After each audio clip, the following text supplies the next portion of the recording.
यह कथा रामायण के उत्तरकांड से एक दिलचस्प और रहस्यमय कहानी को उजागर करती है, जो न केवल अद्भुत घटनाओं को प्रस्तुत करती है, बल्कि वानर राजाओं बाली और सुग्रीव के जन्म के रहस्य को भी स्पष्ट करती है। सुमेरु पर्वत पर एक तालाब था जो ब्रह्मा जी के आंसुओं से बना था। इस तालाब को एक अनोखा श्राप दिया गया था। यदि कोई पुरुष उस तालाब में स्नान करेगा तो वह एक सुंदर स्त्री में बदल जाएगा। यह श्राप किसी समय एक भयानक परिणाम देने वाला साबित हुआ। एक दिन वृक्षराज नाम का एक वानर, जो अपनी शक्ति पर बहुत गर्व करता था, उस तालाब के पास पहुंचा। अपने घमंड के कारण उसने सोचा कि वह उस तालाब में स्नान करेगा। जब उसने तालाब में कूदकर स्नान किया और बाहर आया तो वह एक अत्यंत सुंदर स्त्री में बदल चुका था। उसकी बदलती हुई अवस्था ने सभी को चकित कर दिया। उस समय देवराज इंद्र और सूर्यदेव वहां से गुजर रहे थे। जैसे ही उन्होंने उस स्त्री के सौंदर्य को देखा, वे उसकी सुंदरता से प्रभावित हो गए। इंद्र के पास से एक मणि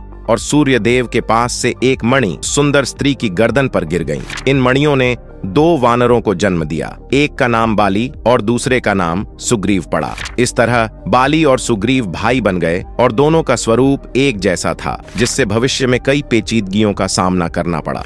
जब वह सुंदर स्त्री ने ब्रह्मा जी से क्षमा मांगी तो ब्रह्मा जी ने उसे पुनः वृक्षराज वानर में बदल दिया। ब्रह्मा जी की सलाह पर वृक्षराज ने अपने बड़े बेटे बाली को किष्किंधा का राजा बना दिया। बाली बाद में श्री राम द्वारा मारे गए थे, जिससे रामायण की कहानी में एक नया मोड़ आया। यह कथा न केवल एक रहस्यमय घटना को दर्शाती है, बल्कि यह भी बताती है कि कैसे एक साधारण वानर की महाक्रमिक यात्रा और उसकी संतान के जीवन में महत्वपूर्ण भूमिका निभाती है। यह कहानी हमें यह सिखाती है कि गुण और दोष का परिणाम कितनी दूर तक प्रभाव डाल सकता है और कैसे एक साधारण घटना पूरी दुनिया के इतिहास को बदल सकती है।